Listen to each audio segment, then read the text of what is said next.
Критерии оценки навыка техники проведения и применения пик-флоуметрии. Объяснил цель применения пик-флоуметра. Установил стрелку пик-флоуметра на 0. Объяснил пациенту, что при каждом измерении пациент должен занимать одинаковую позу, сидя или стоя. Попросил пациента держать пик-флоуметр горизонтально при помощи обеих рук. Попросил выпрямить шею. Шея не должна быть согнута. Проверил, нет ли препятствий избегания блокирования исходящего воздуха из пик-флоуметра. Попросил пациента вздохнуть максимально глубоко.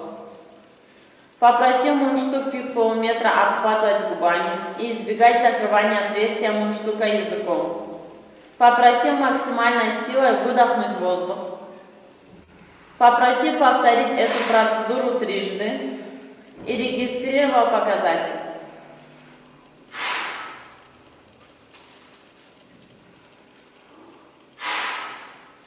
Вывел максимальный показатель и сравнил показатель по полу, по возрасту, по росту.